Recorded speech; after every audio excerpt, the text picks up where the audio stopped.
Hello, this is Unsigned with GameLeap, and in today's video, we're going to be giving you the top 8 best mid laners to play on 13.20.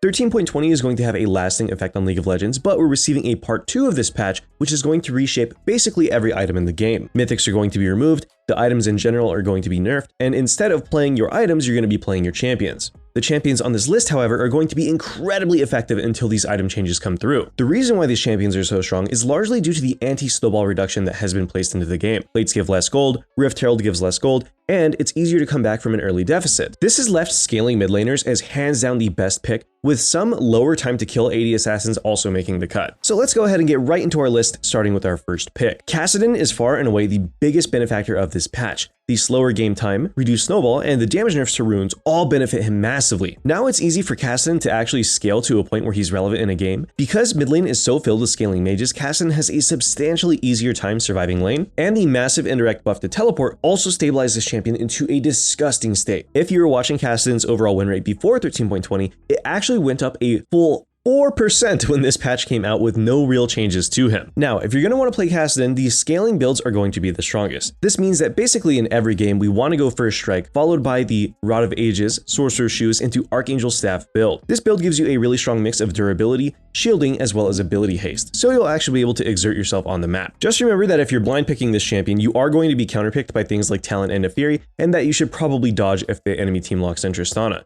The Tristana lane isn't as unbearable as it was before, since they did nerf Tristana's overall magic resist, and they nerfed her 2 best runes, which are going to be Lethal Tempo and Pressy Attack. Halo Blade's Trist mid isn't nearly as scary as these other runes because it doesn't scale nearly as hard. Always run Flash and TP on Kassadin, and also try to go for an early Dark Seal as soon as you can. Now that we've covered the champion most affected by the 13.20 changes, let's get into our number 2 pick. Orianna has been completely dominant ever since Riot buffed her recently. She has nearly a 100% pick and ban presence in Worlds. It's pretty clear as to why. This champion has good scaling, good harass, her lane is safe, she's easy to play, and she's good out of lane as well. Shockwave by itself is scary enough, but the majority of the meta junglers actually have quite decent engage right now. The only one that doesn't is going to be Graves. If we have a Zac on our team, we have guaranteed follow-up to his E with Shockwave. If we're playing with a Jarvan and he gets a cage off, then you understand just how strong the encapsulated Shockwave is going to be. This champion is overall insanely solid, and there's a pretty decent build diversity for her. If we're against a squishy team, then we can go Ludens. If we're against a tankier team, then we can go Leandries. If the enemy team has heavy dive, then we can go Crown, and we can also opt into a Rod of Ages build if the enemy team is very high damaged, or a sort of off-tank bruiser mage build. No matter what build path you choose to take, Orianna is hands down the strongest blind pick on this patch.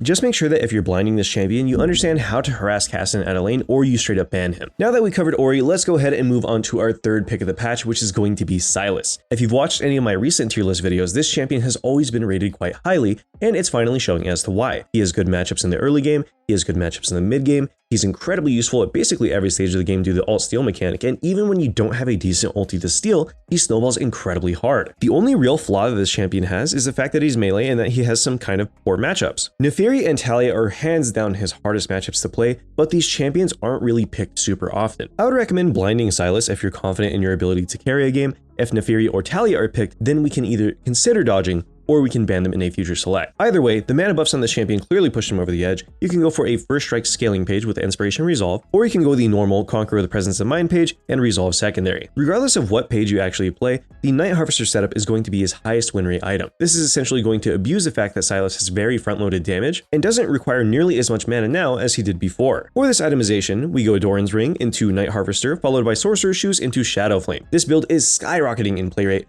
due to the mana changes that Sylas has received a couple of patches ago, and it is very clearly a balance outlier. Sylas goes from being an almost fair champion to be a massively overpowered, unfair champion due to this build path. Abuse this as soon as you can. If you want to learn any of the tips or tricks for some of these more difficult champions, head on over to GameLeap.com by clicking on the description box below. I have personally made hundreds of videos to help you get the most out of these champions in the shortest amount of time possible. See you on the website. Our fourth pick for this list is going to be Aurelion Sol. Oh my, where to begin? The slower game and the reduction of snowball changes almost affect this champion as much as Kassadin. This champion's win rate has done nothing but climb since this patch came out, and it is clear that he is overpowered. He is receiving significant nerfs in the next patch. They're actually reducing his Q's DPS by about 20% per second. If you want more info on these changes, go ahead and check the last video uploaded. But anyways, you need to be playing this champion as soon as possible. He is clearly overpowered in every way, shape, and form, and there are a lot of different ways to play him. If you want to play a more aggressive Aurelion, you can do the Q into W max that people are starting to adopt, or you can simply play the original Aurelion that focuses on hyperscaling in the late game. For the more aggressive playstyle on this champion, we want to go Blue Tree for Arcane Comet. For the more scaling variant, then we simply want to go Inspiration Primary or First Strike. I would recommend that you play First Strike as often as you can this patch. It's getting nerfed again, and it's probably the most fun rune to play in the game at the moment. As far as Aurelion's itemization goes, there's essentially two schools of thought. If we want to play a more aggressive Aurelion and rely on the currently overpowered Q's damage, then what we can do is go Doran's Ring followed by a Tear the Goddess into Rylai's immediately. This itemization definitely abuses the Rylai's and E interaction. Since the E does DPS as it pulls you in, and Rylai says a slow tied to it, champions with zero mobility are going to be 100% stuck in essentially the full duration of the E. This is strong enough by itself, but when it's combined with a percent damage that is currently insanely strong on his Q, there is no way to realistically fight back against Aurelion while he breathes on you. You will simply lose the trade each and every time, especially if he's maxing the W second, because it gives such a huge increase in the percent damage on the Q. This build is high risk and high reward, so if this is not your playstyle or you want to play a more scaling variant, then we simply go First Strike, rush a Leandri's as early as possible, finish our Sorcerer's Shoes after that, then go into Rylai's and then Archangel Staff afterwards. This build is significantly easier to play, and it will not harm you as much if you do end up falling behind, especially in the early mid-game where Aurelion is kind of at a weak point. Regardless of what itemization that you actually end up choosing, this champion is clearly on the way too strong side, and he is going to be nerfed next patch. Squeeze in as many games as you can. Now that we covered the scalers and the stronger mages that have benefited the most from this patch, let's go ahead and talk AD Assassin. There are two incredibly strong AD Assassins this patch, and they both share one common theme. Their times to kill are a little bit slower, and they rely on bleed damage. Talon, while being a snowball reliant champion, does benefit from the slower time to kill. This by itself would be enough to propel the champion to top tier, but Yomus has also been buffed and Zed has been taken down a peg. This leaves Talon as one of the last true aggressive roaming champions in the game that has decent damage. And this is largely due to how bleeds work. Bleeds are incredibly efficient with lethality and armor shred, which of course is very prevalent at the moment. Lethality items are at an all-time high for diversity. Once we complete our Ghostblade, we can go Prowler's Claw if we want to just have more burst damage, or we can go Axiom Arc in the early game to have our ulti up in just about every skirmish. Regardless of what path that we end up taking, we can opt into an early Black Cleaver or an early Cyrilda's Grudge to ensure that our damage remains high for the entire course of the game. As far as our rune setup goes, we definitely want to be abusing First Strike on this champion. There is a Conquer alternative build as well as a Phase Rush alternative build, but these are definitely weaker than the current Inspiration setup. And here are a few reasons as to why. First and foremost, we lose the bonus gold that we gain from First Strike. If we're against a melee or a champion that can't escape Talon's Rake combo, then it's very easy to print money from them. This is of course strong by itself, but we can also pair this with the free 300 gold that we get from Magical Footwear. Every champion in the game aside from Yuumi and Cassiopeia want boots early, and Talon is no exception. However, the stat line behind Yomu makes it more attractive. With this rune, we can opt into rushing an early Yomu, and if we snowball at all, we also get a pair of boots for free. The economy boost from these two runes alone already make it difficult to go for any other option. However, when combined with Minion DMAT, the gap between this setup and every other rune only grows. Minion DMAT means that we have to spend less time in lane, it's easier for us to soak CS if we're in a bad matchup, and we're free more often to move around the map. These three runes by themselves are incredibly strong, however we get to quadruple dip into strong runes thanks to Cosmic Insight and its presence on the game. We'll have more access to Flash, and more access to either our Teleport or Ignite depending on what we choose to go. I would recommend that we run Teleport with the setup because it's simply that much more consistent, and the early reduction of death timers mean that if we do fall behind, Teleport will keep us in the game no matter what. Split pushing and Hullbreaker abusers are also at an all-time high, so we can actually match them and give our team a little bit of breathing room. That about sums it up for Talon. Let's go ahead and cover our next AD Assassin. Neferi has been overpowered since her release, but her play rate has plummeted largely due to her being a monster champion. This, however, shouldn't shy you away from abusing her while you can. She is incredibly easy to play, doesn't really have a single bad matchup, and of course, her being a primarily damage over time champion only benefits her even more.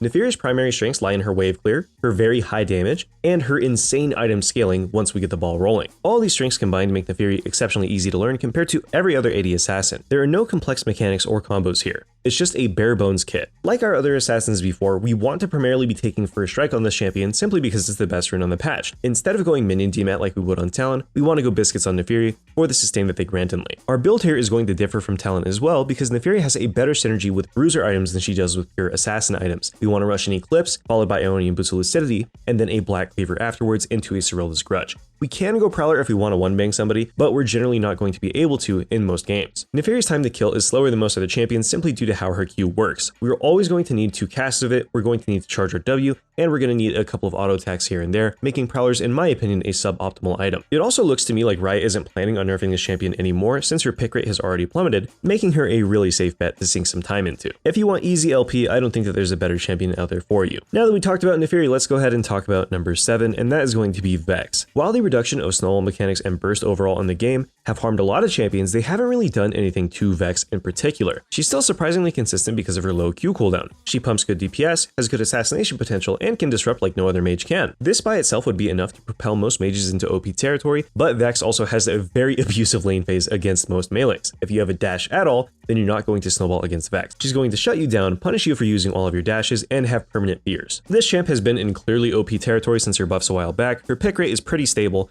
but it's clear that Riot doesn't want to do anything to fix her. Even with the nerfed Electrocute, we can still run it on this champion to great effect. Our primary build path is going to be Doran's Ring into Ludens, followed by Sorcerer's Shoes, and then Shadow Flame if we're snowballing. If we're not snowballing, then we can opt into a Zhonya's or a Rabadon's if we just want consistent damage. My only recommendation to you if you choose to play this champion is to ban Kassadin, because it's simply too flippy to win against him. Vex is quite strong into Kassadin if we play the lane perfectly, but if our teammates end up giving him a kill, or if we slouch at all, then Kassadin will snowball out of control, making it not a fun matchup. Now that we covered Vex, let's go ahead and talk about our final OP of the patch, which is going to be Xerath. Xerath, while being an older, no mobility artillery mage, is really strong this patch due to a few reasons. He received some buffs that turned him into an actual cannon post level 6, the reduction of snowball allow him time to scale, and there is a new build that is making the rounds that is quite overpowered once you have it learned. This build is the Liandry's into Sorcerer's Shoes into Rylai's setup. This build is really unskilled to play. If we land a single ultimate charge onto an opponent later on in the game, we can essentially guarantee that almost all of our shots are going to land